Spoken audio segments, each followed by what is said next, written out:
Hello students, आज हमारा electric charge और फील्ड का लेक्चर नंबर 3 है और इसमें हम कंटिन्यू करेंगे जहां हमने लास्ट टाइम छोड़ा था। हम लास्ट टाइम में बात कर रहे थे कूलम्स लॉ की और हमने कूलम्स लॉ में क्या बात की थी, F इज इक्वल टू के Q1 Q2 बाय में R का स्केयर। यहाँ पे Q1 Q2 क्या थे, 2 पॉइंट चार्जेस थे, R क्या था, दोनों पॉइंट चार्जेस के बीच का डिस्टेंस था और F क्या था, दोनों चार्जेस के बीच में लगने वाला फोर्स था। तो ये हमारा फॉर्मूला आ चुका था। यहाँ पे K क्या आया था, कांस्टेंट आया था जिसे हमने कूलम कांस्टेंट या इलेक्ट्रोस्टैटिक फोर्स कांस्टेंट कहा था। तो आज हमारा काम है इस कांस्टेंट की वैल्यू को फाइंड आउट करना। ओके, सबसे पहली बात, ये जो कांस्टेंट K है ये 2 फैक्टर्स पे डिपेंड करता है और वो फैक्टर्स क्या हैं। पहला फैक्टर है मीडियम। मीडियम मीन्स कि जिस मीडियम के अंदर 4 पार्टिकल्स को रखा गया है। जैसे माना एक बार 4 पार्टिकल एयर में रखे गए हैं, एक बार 4 पार्टिकल्स को वाटर में रखा गया है, इसका मतलब दोनों बार मीडियम डिफरेंट है। जब मीडियम अलग अलग होगा तो इस K की वैल्यू भी अलग अलग होगी। तो means first factor on which the value of the K depend is the medium in which the charge is placed. Okay, now second factor. तो सेकंड फैक्टर क्या होगा, system of units. System of units means हमने कौन सा system choose किया है इन सभी parameters को मेजर करने के लिए। मतलब हमने SI सिस्टम लिया है, CGS लिया है, MKS लिया है या FPS लिया है। मेन तो हम SI और CGS की ही बात करते हैं या और SI CGS में भी SI की ही बात करेंगे।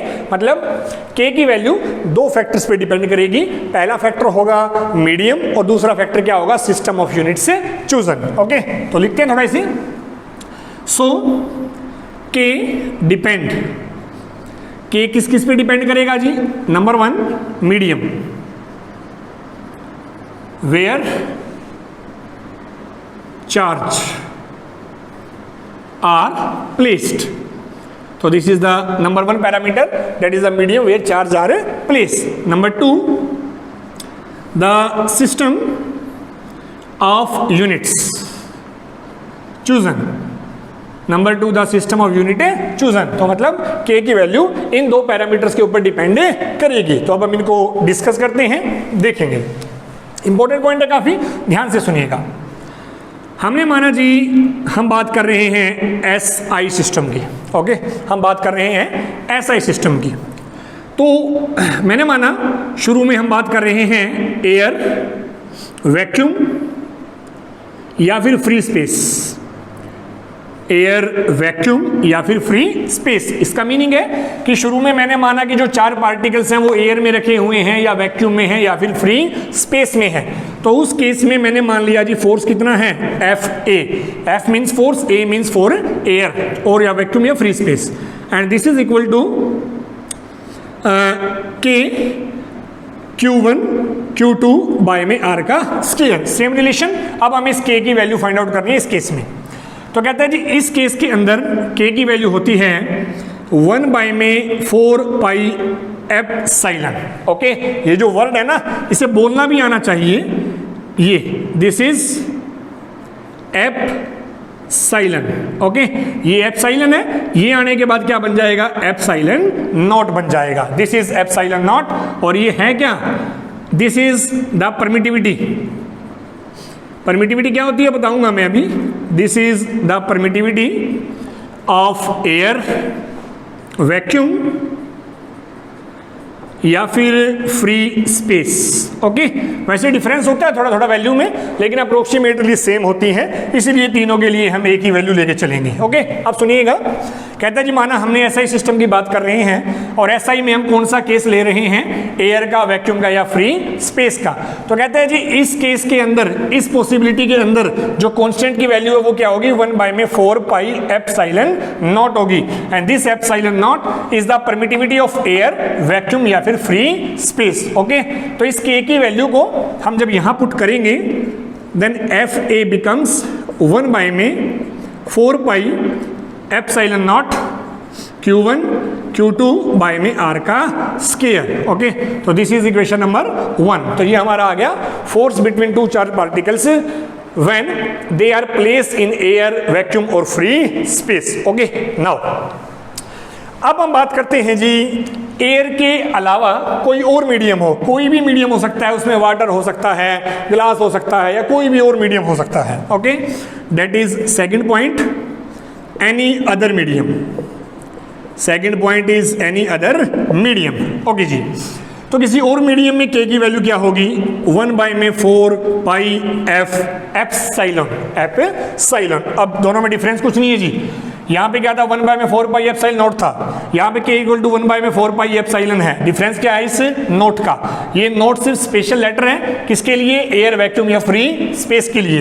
एप्सिलॉन का मतलब है ये परमिटिविटी हो सकती है किसी भी मीडियम की, चाहे वो मीडियम जो भी हो, उसकी वैल्यू जो है वो चेंज होती रहेगी. ओके, तो k = 1/4 पाई एप्सिलॉन. नाउ तो फोर्स क्या आ जाएगा? Fm.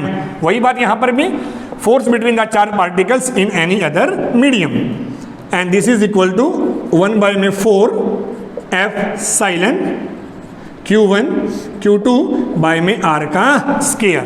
This is equation number 2. तो इस तरह से हमारे पास दोनों इक्वेशंस आ चुकी हैं. एक बार फोर्स की बात हम कर रहे हैं जब वो एयर में है, और दूसरी बार फोर्स की बात कर रहे हैं जब वो किसी और मीडियम में है जी. ठीक है, नेक्स्ट. अब कहते हैं जी दोनों इक्वेशंस को क्या कर देंगे? एक दूसरे से डिवाइड कर देंगे. दोनों इक्वेशंस को एक दूसरे से डिवाइड करेंगे तो उससे हमारे पास ये पैरामीटर आएगा जो मैंने टॉपिक का हेडिंग लिखा था, दैट इज डाइलेक्ट्रिक कांस्टेंट और रिलेटिव परमिटिविटी. ओके, बात करते हैं जी, समझिएगा. तो दोनों को जब डिवाइड किया, देन FA बाय में FA बाय में FM, this is equal to 1/4 pi epsilon not Q1 Q2 by में R स्क्वायर, डिवाइड में 1/4 pi epsilon Q1 Q2 by में R का स्क्वायर. ठीक है जी, सिंपल. दोनों इक्वेशंस को क्या कर दिया? डिवाइड कर दिया. ये हो गया जी कैंसिल, 4 से 4 कैंसिल. बहुत ही बेसिक सी चीजें. FA बाय में FM, एप्सिलॉन बाय में एप्सिलॉन नॉट. ओके जी, ये बहुत इंपॉर्टेंट रिलेशन है. कुछ छोटे छोटे से न्यूमेरिकल्स बनते हैं इसके ऊपर. FA बाय में FM is equal to epsilon by में एप्सिलॉन नॉट. ओके, अब इस टर्म को समझना है जी हमने. ठीक है, सुनिएगा. ये क्या है? परमिटिविटी है किसी मीडियम की. ये क्या है? परमिटिविटी है एयर, वैक्यूम या फ्री स्पेस की. तो पूरी की पूरी टर्म क्या बनी? Permittivity of any other medium with respect to air, vacuum और फ्री स्पेस. इसका मतलब हम दो चीजों की परमिटिविटी का क्या कर रहे हैं? कंपैरिजन कर रहे हैं. और जब भी किसी पैरामीटर में कंपैरिजन होता है तो वो रिलेटिव वैल्यू होती है. रिलेटिव मीन्स एक पैरामीटर की वैल्यू किसी एक मीडियम में किसी दूसरे के रिस्पेक्ट में. Permittivity or in any medium with respect to the permittivity in vacuum, air या free space, and this parameter that is epsilon by में epsilon not is equal to epsilon R. और इसे क्या नाम दिया जाता है जी? जो हम अभी बात कर रहे थे, रिलेटिव परमिटिविटी. रिलेटिव परमिटिविटी और कैपिटल K भी बोल देते हैं इसको, dielectric constant. Relative permittivity और डाई इलेक्ट्रिक कांस्टेंट. बात समझ में आई? अब हम यहां से इस चीज को डिफाइन करेंगे जी. देखिएगा, दिस मीन्स FA बाय में FM is equal to epsilon R. FA by में FM is equal to epsilon R या फिर is equal to capital K, यानी कि डाई इलेक्ट्रिक कांस्टेंट. तो यहां से डेफिनेशन आती है जी, सुनिएगा. कहते हैं जी dielectric constant of a medium या relative permittivity of a medium is defined as the ratio of the force between the charge particles when they are placed in air to the force between the charge particle when they are placed in any medium. इसका मतलब किसी भी medium के dielectric constant और relative permittivity का अगर हमें पता है तो हम चार्ज पार्टिकल्स के बीच में उस मीडियम में लगने वाले फोर्स को फाइंड आउट कर सकते हैं as compare to the force between the charge particle when they are placed in vacuum, air या फिर फ्री स्पेस. कैसे? एक एग्जांपल से बताऊंगा मैं आपको ये बात, सुनिएगा. तो कहते हैं जी K की वैल्यू हमारे पास आ गई.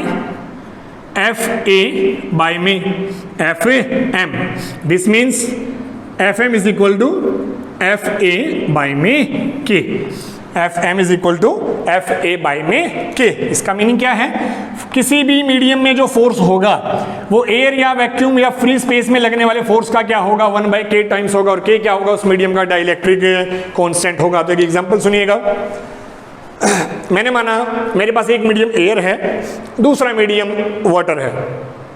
कहते हैं एयर का जो डाइलेक्ट्रिक कांस्टेंट है या जो रिलेटिव परमिटिविटी है वो अप्रोक्सीमेटली 1 है, वैसे 1.00056 है लेकिन अप्रोक्सीमेटली 1 है, और जो वाटर का डाइलेक्ट्रिक कांस्टेंट है वो 81 है। इसका मतलब जो वाटर के अंदर 4 पार्टिकल्स के बीच में फोर्स लगेगा वो एयर वाले फोर्स का क्या होगा, 1/81 टाइम्स होगा। मीनिंग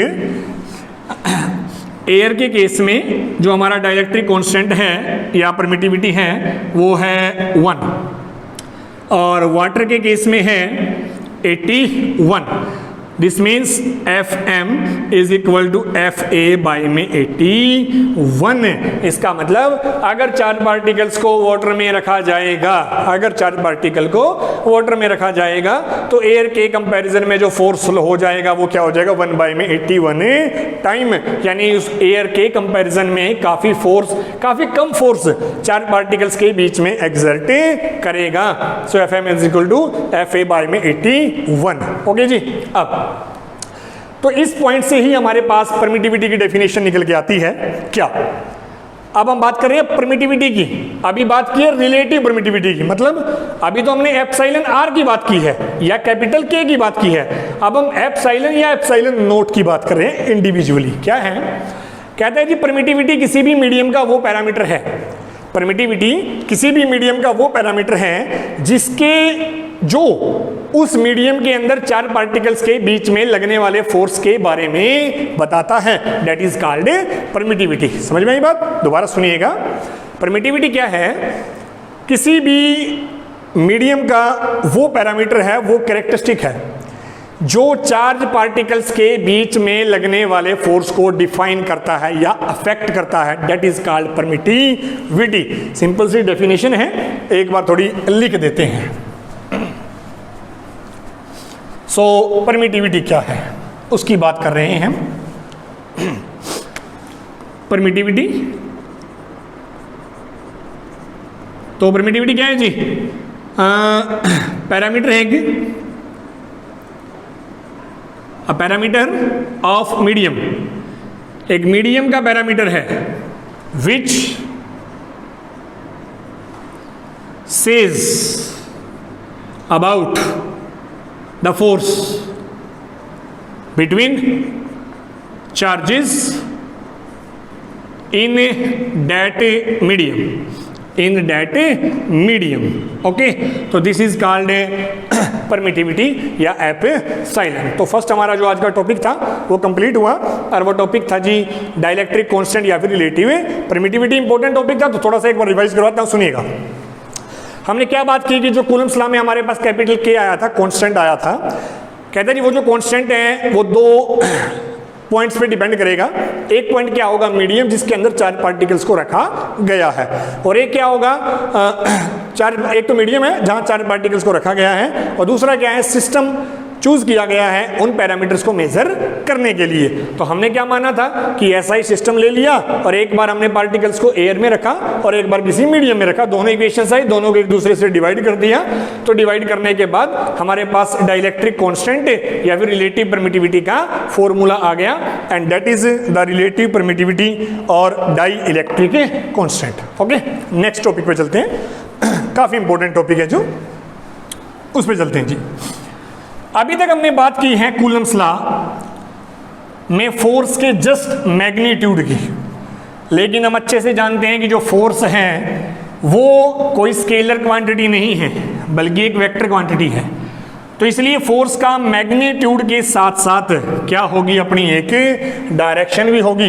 इसका मतलब अभी तक हमने फोर्स का सिर्फ मैग्नीट्यूड फाइंड आउट किया है, फोर्स की डायरेक्शन के बारे में कोई बात नहीं की। तो अब हम फोर्स की डायरेक्शन के बारे में बात करेंगे, यानी कि अब हम बात करेंगे Coulomb's law in vector form, Coulomb's law in vector form. Okay जी, इंपॉर्टेंट पॉइंट, अब बहुत ज्यादा इंपॉर्टेंट है, Coulomb's law in vector form. सुनिएगा, मैंने माना जी मेरे पास 2 पॉइंट चार्जेस हैं,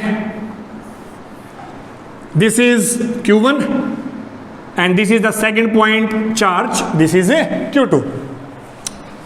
The distance between the point charges is represented by small r. दोनों चार्ज मैंने पॉजिटिव ले लिए, कोई जरूरी नहीं है कि ये पॉजिटिव ही लेके आप इसको सोल्व कर सकते हो, आप दोनों नेगेटिव भी ले सकते हो, एक पॉजिटिव और एक नेगेटिव भी लिया जा सकता है, ऐसा कुछ नहीं है। ठीक है, तो मैंने दोनों पॉजिटिव लिए, ये चार्ज भी पॉजिटिव है जी, ये भी पॉजिटिव है, तो ये वाला चार्ज इसको रिपेल करेगा और ये वाला चार्ज इसको रिपेल करेगा। इसका मतलब मैंने माना पहले चार्ज ने दूसरे के ऊपर जो फोर्स लगाया F2 विद एरो, एरो पता है आपको, वेक्टर का सिंबल है, दूसरे चार्ज पार्टिकल ने पहले भी फोर्स लगाया F1 again with arrow. Okay, this means F12 is the force on 1 due to second and F21 is the force on second due to 1, यानी कि F12 क्या है जी, ये है फोर्स किसके ऊपर, Q1 के ऊपर, किसके कारण, Q2 के कारण।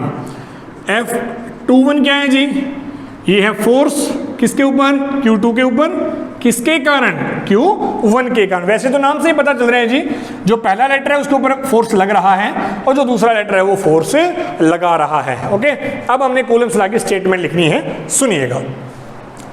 तो कहते हैं जी कूलम्स लॉ ने क्या बताया, F इज 1 बाय में 4 pi epsilon not Q1 Q2 by में R का स्क्वायर। वही हमने एयर वाला केस लेके चल रहे हैं हम, force is equal to 1 by 4 pi epsilon not Q1 Q2 by में R का स्क्वायर। ये है जी सिर्फ मैग्नीट्यूड की फॉर्म में, और हम किसकी बात कर रहे हैं, मान लिया F12 की बात कर रहे हैं, force on first due to second.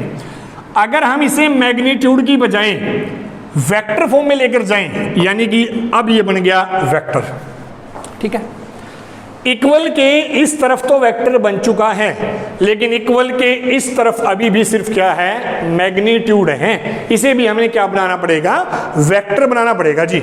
अब यहां वेक्टर कौन आएगा, यहां आएगा एक यूनिट वेक्टर, वो यूनिट वेक्टर जो हमें किसकी डायरेक्शन बताएगा, F12 की। सुनिएगा, ये फर्स्ट चार्ज है, ये सेकंड चार्ज है,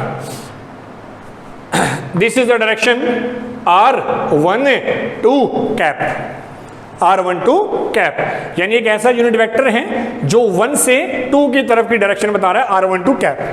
ये 2 है जी, ये 1 है, तो this is R21 cap. Again वही सेम थिंग, ये वो यूनिट वेक्टर है जो 2 से किसकी तरफ की डायरेक्शन बता रहा है, 1 की डायरेक्शन बता रहा है। ठीक है, अगर किसी बच्चे को यूनिट वेक्टर नहीं पता तो आप +1 की बुक पढ़ सकते हैं, +1 में था ये हमारे, फिर भी मैं एक बेसिक्स आइडिया दे देता हूं आपको। यूनिट वेक्टर जी एक ऐसा वेक्टर है जिसका मैग्नीट्यूड कितना होता है, यूनिटी। मैग्नीट्यूड कितना होता है, यूनिटी, और वो एक पर्टिकुलर डायरेक्शन में अलाइन होता है, ये एक पर्टिकुलर डायरेक्शन को शो करता है। मींस इसका मैग्नीट्यूड तो यूनिटी है, लेकिन इसकी एक पर्टिकुलर डायरेक्शन है, that is called a unit vector. जैसे मैंने माना जी ए मेरे पास एक यूनिट वेक्टर है। ओके, ए एक यूनिट वेक्टर है, और यूनिट वेक्टर क्या होता है, वेक्टर बाय में इट्स मैग्नीट्यूड। ये भी वही +1 से फॉर्मूला है, unit vector is equal to vector by its magnitude. So vector is equal to magnitude into a unit vector. अब जो हम यहां रिलेशन लिखेंगे ना वो यहां से आएगा, क्या आएगा देखिएगा, vector is equal to magnitude into unit vector, vector is equal to magnitude into unit vector. सुनिएगा, vector is equal to vector, ठीक है, यहां पे वेक्टर ए है, यहां पे वेक्टर कौन है, F12 है। मैग्नीट्यूड यहां पर ए है, यहां पर मैग्नीट्यूड कौन है, 1 by 4 pi epsilon not Q1 Q2 by में R का स्क्वायर। अब यहां यूनिट वेक्टर ए कैप है, तो यहां वो यूनिट वेक्टर जो F12 की डायरेक्शन में अलाइन कर रहा है, देखिएगा डायग्राम, ये है जी F12 की डायरेक्शन, दिस इज F12 की डायरेक्शन, यानी टुवर्ड्स लेफ्ट हैंड साइड। अब R12 और R21 में कौन है लेफ्ट हैंड साइड में, R21 है। ये देखिए ये डायरेक्शन है F12 की, ये डायरेक्शन है R21 की, और F12 और R21 की डायरेक्शन क्या है, सेम है। इसका मतलब हम जो यूनिट वेक्टर यूज करेंगे वो क्या होगा, R21 होगा। तो ये कंप्लीट स्टेटमेंट बन गई जी किसकी, Coulomb's law in vector form for F12। Okay, तो this is F12 vector is equal to 1/4 pi epsilon not Q1 Q2 by में R का square R21 cap. Clear? Okay, समझ में आ गया होगा आपको। अब उसी तरह से जी दूसरे फोर्स के लिए similarly F21 1/4 pi epsilon not. Okay, Q1 Q2 by में R का square 1/4 pi epsilon not Q1 Q2 by में R का स्क्वायर। इस बार R21 की बजाय क्या आएगा, R12, यानी कि ये क्यों, क्योंकि F21 direction right hand side में है और R12 की डायरेक्शन भी राइट हैंड साइड में है। So R12 unit vector. तो दूसरा फोर्स ये आ गया जी, ठीक है। तो यहां पे हमारे दोनों फोर्सेस की वैल्यू आ चुकी है वेक्टर फॉर्म में। अब हमें क्या निकालना है, दोनों के बीच का रिलेशन फाइंड आउट करना है जी। देखिएगा कैसे दोनों के बीच का रिलेशन फाइंड आउट करना है। R12 cap is equal to R21 cap with minus sign, yes और नॉट, या उल्टा भी लिख सकते हो, कोई वो नहीं है। R12 is equal to minus R21। इसका मीनिंग, इसका मतलब दोनों यूनिट वेक्टर का मैग्नीट्यूड तो सेम है लेकिन दोनों की डायरेक्शन एक दूसरे के अपोजिट है। So R12 cap is equal to minus R21 cap. देखिएगा R12 राइट हैंड साइड में है और R21 लेफ्ट हैंड साइड में है, इसलिए दोनों की डायरेक्शन क्या है, एक दूसरे के अपोजिट है। जब दोनों की डायरेक्शन एक दूसरे के अपोजिट है तो इसलिए क्या साइन आ गया, नेगेटिव साइन आ गया। अब हमारा जो फोर्स वाली दो इक्वेशंस हैं, दोनों में से कोई एक उठाइए। मान लो F21 वाली उठा रहे हैं। F21 vector is equal to 1/4 pi epsilon not Q1 Q2 by में R का स्क्वायर, और R12 की जगह क्या लिख सकता हूं जी, माइनस R21 कैप। ओके, यानी हम दोनों के बीच में कनेक्शन ढूंढ रहे हैं, किन दोनों के बीच में, F21 और F12 के बीच में, ठीक है। तो अब हम इसको लिख सकते हैं F21 vector is equal to minus 1/4 pi epsilon not Q1 Q2 by में R का स्क्वायर और R21 कैप, ठीक है जी। माइनस हमने पहले लिख लिया।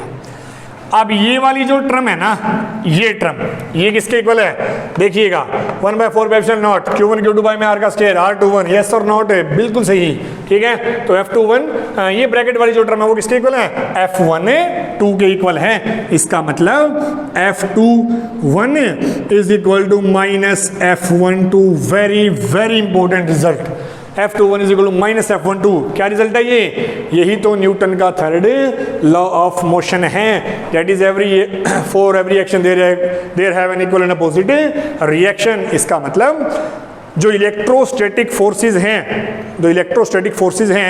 These also obey Newton third law of motion. इसका मतलब जो इलेक्ट्रोस्टैटिक फोर्स हैं वो भी क्या करेंगे, न्यूटन के थर्ड लॉ ऑफ मोशन को ओबे करेंगे। क्लियर है जी सभी को पॉइंट? आप चाहें एक बार स्क्रीनशॉट ले सकते हैं, उसके बाद हम आगे बढ़ते हैं।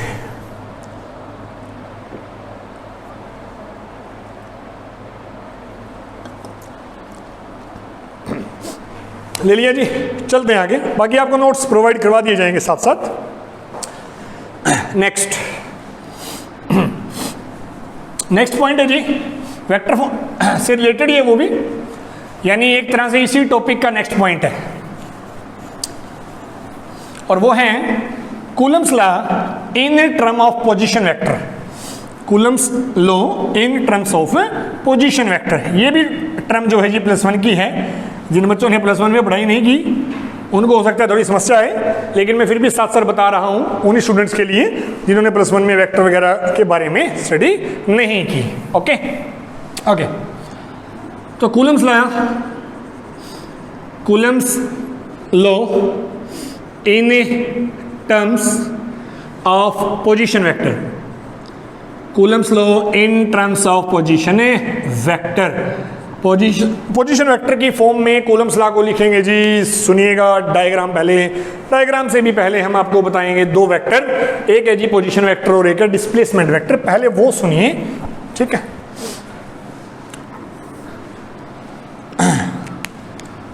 तो ये मैंने माना जी मेरे पास एक रेक्टेंगुलर कोऑर्डिनेट सिस्टम है, ठीक है, XYZ, ये इसका ओरिजिन है डिनोटेड बाय O। मैंने माना मेरे पास एक पार्टिकल है जो यहाँ पे प्रेजेंस है और पार्टिकल यहाँ प्रेजेंस है, जिस पॉइंट पे पार्टिकल प्रेजेंस है मैंने उसको डिनोट किया किससे, P से। O ओरिजिन है और P पार्टिकल की पोजीशन है। तो पार्टिकल की पोजीशन को ओरिजिन के रिस्पेक्ट में बताने वाला जो वेक्टर है that is called position vector. नाम से ही पता चल रहा है, पोजीशन वेक्टर का मीनिंग है वो वेक्टर जो उस पार्टिकल की पोजीशन को बताए विद रिस्पेक्ट टू ओरिजिन। देखिएगा ये ओरिजिन है, ये पार्टिकल की पोजीशन है, पार्टिकल की पोजीशन ओरिजिन के रिस्पेक्ट में कहाँ है वो ये लाइन बता रही है, and this line is called position vector. मैंने मान लिया इसको R, ठीक है। अब दूसरा वर्ड और आएगा जी एक, और वो वर्ड है डिस्प्लेसमेंट वेक्टर। ये दोनों चीजें हमारे टॉपिक में यूज होंगी, इसलिए आपको पहले ही बताई जा रही है, ठीक है। अब कहते हैं जी मान लो ये पार्टिकल जो है मूव कर रहा है, मोशन में है, जो भी मोशन हमने उसकी यहां बात नहीं करनी, माना ये मूव करते करते कहां पहुंच गया, Q पे पहुंच गया, ठीक है, P से Q पे पहुंच गया।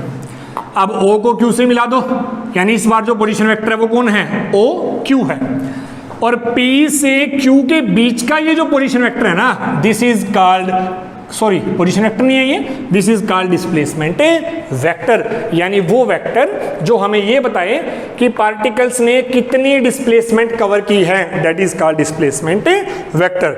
तो उम्मीद है आपको दोनों वेक्टर क्लियर हो गए होंगे, पोजीशन वेक्टर और डिस्प्लेसमेंट वेक्टर। पोजीशन वेक्टर क्या है जी, वो वेक्टर है जो पार्टिकल की पोजीशन बताता है ओरिजिन के रिस्पेक्ट में, और डिस्प्लेसमेंट वेक्टर क्या है, जो पार्टिकल के द्वारा कवर की गई डिस्प्लेसमेंट के बारे में बताता है, that is called displacement vector. Okay, अब हम इस पॉइंट को अपने टॉपिक में यूज करेंगे, सुनिएगा। Again, we have a coordinate system, ठीक है। मैंने माना जी ये हमारा पॉइंट है A, ये हमारा पॉइंट है B, और ये हमारा पॉइंट है जी O, यानी ओरिजिन। A पॉइंट पे मैंने पार्टिकल माना जिसका चार्ज है Q1, बी पॉइंट पे मैंने पार्टिकल माना जिसका चार्ज है Q2, ठीक है। O से A यानी Q1 चार्ज का पोजीशन वेक्टर मैंने मान लिया R1, ठीक है। Q2 चार्ज का पोजीशन वेक्टर मैंने मान लिया R2, ठीक है। Q1 चार्ज का पोजीशन वेक्टर है R1 और Q2 चार्ज का पोजीशन वेक्टर है R2, और दोनों के बीच में this is a displacement vector. अब एरो के हिसाब से इसका नाम होगा जी, 1 से 2 की तरफ एरो है ना, तो दिस इज R12, ठीक है, R12। अगर ये 2 से 1 की तरफ होती तो ये क्या बन जाता, R21 बन जाता। तीनों बातें क्लियर हैं। पोजीशन वेक्टर Q1 का R1 है, पोजीशन वेक्टर Q2 का R2 है, और A और B के बीच में जो डिस्प्लेसमेंट वेक्टर है दैट इज R12। अब हम आते हैं अपने पॉइंट के ऊपर। कहते हैं जी कूलम्स लॉ से हमें लास्ट टॉपिक से जो रिलेशन मिला था वो है, वी हैव F1A2 यानी force on first due to second is equal to 1/4 pi epsilon not, ठीक है। यानी पहले के ऊपर फोर्स, दूसरे के कारण है, सेम डायग्राम, F1 F2 ठीक है। F1 ऊपर की तरफ, F2 नीचे की तरफ। तो F12 क्या है, 1/4 पाई एप्सिलॉन नॉट, लगाने वाला फोर्स, लगाने वाला चार्ज, सॉरी जिसके ऊपर फोर्स लगेगा और जो फोर्स लगाएगा, बात एक ही है, प्रोडक्ट आएगा दोनों का, बाई में दोनों के बीच का डिस्टेंस ए बी का स्केयर और अपोजिशन वेक्टर कौन था, R21 कैप, पिछले डायग्राम वाली बात है, ठीक है, R21 कैप। और this is a displacement vector, लेकिन ये इस डिस्प्लेसमेंट का क्या है, मैग्नीट्यूड है, ठीक है। वैसे वेक्टर ए बी भी डिस्प्लेसमेंट वेक्टर, लेकिन यहाँ क्या है, सिर्फ उसका मैग्नीट्यूड है। तो इस टॉपिक में आगे बढ़ने से पहले हमें ए बी की वैल्यू निकालनी पड़ेगी जी, और ए बी की वैल्यू हम निकालेंगे किससे, triangle law of vector addition, ये भी वही वेक्टर से है, ठीक है, triangle law of vector addition. कहता है जी मेरे पास ट्रायंगल है ओ ए बी, क्या होता है ट्रायंगल ऑफ वेक्टर एडिशन, कहता है जी मान लो मेरे पास एक ट्रायंगल है और ट्रायंगल्स में 3 साइड है जिन्हें 3 अलग अलग वेक्टर से रिप्रेजेंट किया गया है। पहली साइड को रिप्रेजेंट किया गया है R1 से, दूसरी साइड को रिप्रेजेंट किया गया है R12 से, और तीसरी साइड को रिप्रेजेंट किया गया है R2 से, ठीक है। हमने वहाँ R12 लिया है ना, तो इसलिए हम यहाँ F2 ले लेते हैं ताकि दूसरा रिलेशन ना यूज करना पड़े, एक ही बात है, कोई दिक्कत नहीं है, ठीक है। ओके, नाउ तो first line O A, second O B, A B और थर्ड इज ओ बी। तो जिनकी डायरेक्शन सेम है, डायरेक्शन सेम मतलब ओ ए की डायरेक्शन और ए बी की डायरेक्शन, दोनों डायरेक्शंस क्या हैं, सेम। तीसरा वेक्टर कौन है, ओ बी, जिसकी डायरेक्शन क्या है, इन दोनों के अपोजिट। देखें ये डायरेक्शन और ये डायरेक्शन, ये दोनों डायरेक्शन एक ही ऑर्डर में है, ठीक है, जबकि इस डायरेक्शन का ऑर्डर क्या है, इसके अपोजिट है, ठीक है। जैसे दिस ऐसे होना चाहिए ना आगे तो, लेकिन ये ऐसे हैं, तो इसका मतलब R2 की डायरेक्शन का ऑर्डर R1 और R12 की डायरेक्शन के ऑर्डर के अपोजिट है। इसलिए कहता है ट्रायंगल ऑफ वेक्टर एडिशन, जिन वेक्टर्स का ऑर्डर सेम होगा, ओ से ए की तरफ plus A B is equal to O B, ठीक है, O A plus A B is equal to O B. हमें तो क्या चाहिए जी, ए बी चाहिए, तो this A B vector is equal to O B minus O B minus O B कितना है जी, R2 vector minus R1 vector, यानी कि R12 वेक्टर किसके इक्वल आ गया, R2 माइनस R1, मतलब दोनों चार्जेस के बीच की जो डिस्प्लेसमेंट है वो किसकी फॉर्म में आ गई, सिर्फ R2 और R1 की फॉर्म में, और R2 और R1 दोनों ही कौन है, पोजीशन वेक्टर्स हैं Q1 और Q2 के। इसका मतलब जो डिस्टेंस है ना हमारा, वो सिर्फ पोजीशन वेक्टर की फॉर्म में आ गया। अब इस वैल्यू को पुट करके हम काफ़ी आसानी से टॉपिक को समाप्त कर सकते हैं, ठीक है। देखिएगा, सो यहां पे आएंगे F21 vector is equal to 1/4 pi epsilon not, ठीक है, Q1 Q2 बाई में ए बी के मैग्नीट्यूड का स्केयर है, तो यहां भी R2 माइनस R1 के मैग्नीट्यूड का स्केयर, ठीक है, R2 माइनस R1 के मैग्नीट्यूड का स्केयर। अब बात बची कौन, R12 कैप, ठीक है, R12 कैप। अब इस कैप को भी हमें वेक्टर में चेंज करना है जी, और यूनिट वेक्टर को वेक्टर में लेके जाने का सीधा सा फंडा है क्या, कोई भी यूनिट वेक्टर क्या होगा, वेक्टर और डिवाइड में उस वेक्टर का मैग्नीट्यूड, ठीक है। R12 cap is equal to R12 vector by में R12 का मैग्नीट्यूड। अब हम इस वैल्यू को पुट कर देंगे और हमारा फाइनल सॉल्यूशन आ जाएगा, ठीक है। तो लिखेंगे F21 is equal to 1/4 pi epsilon not Q1 Q2 by में magnitude R2 minus R1 and this magnitude का square, R2 R1 both are vectors, ठीक है। R12 की जगह अगेन R12 वेक्टर डिवाइड में R12 का मैग्नीट्यूड, ठीक है जी। अब सुनिएगा, R12 की वैल्यू हमारे पास आ चुकी है, यहाँ पुट कर देंगे। अब ये भी R12 का मैग्नीट्यूड है, ये भी R12 का मैग्नीट्यूड था, 2 यहाँ पे है, पावर 1 यहाँ पे है, तो 2 और 1 क्या हो जाएगा, क्यूब हो जाएगा, ठीक है। This means F21 is equal to 1 by में 4 pi epsilon not Q1 Q2 by में R2 माइनस R1 और दिस और सारे का क्यूब हो जाएगा जी, ठीक है। R12 की वैल्यू फिर वही यहाँ से पुट कर देंगे, R2 vector minus R1 vector. तो this is the final relation for the Coulomb's law in term of position vector. Means यहाँ सिर्फ स्केलर्स हैं, अगर वेक्टर हैं तो सिर्फ R2 और R1 हैं, और R2 और R1 दोनों ही कौन हैं, पोजीशन वेक्टर हैं। तो ये आ गया जी force on second due to first.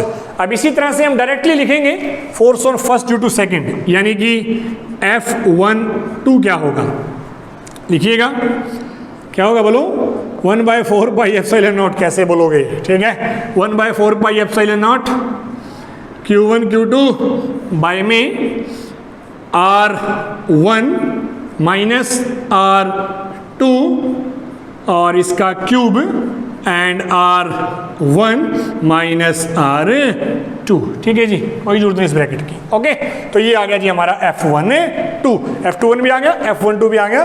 तो it's all about the Coulomb's law in term of position vector. तो ये थे हमारे आज के टॉपिक। एक्चुअल में आज का टॉपिक काफ़ी इंपॉर्टेंट है, चाहे वो डाइलेक्ट्रिक कांस्टेंट हो, रिलेटिव परमिटिविटी हो, या फिर Coulomb's law in term of position vector हो। ओके, बाकी बातें हम नेक्स्ट लेक्चर में करेंगे। तो आपको लेक्चर अगर पसंद आया तो आप वीडियो को लाइक करें, जितना हो सके शेयर करें और चैनल को सब्सक्राइब करें। Thank you.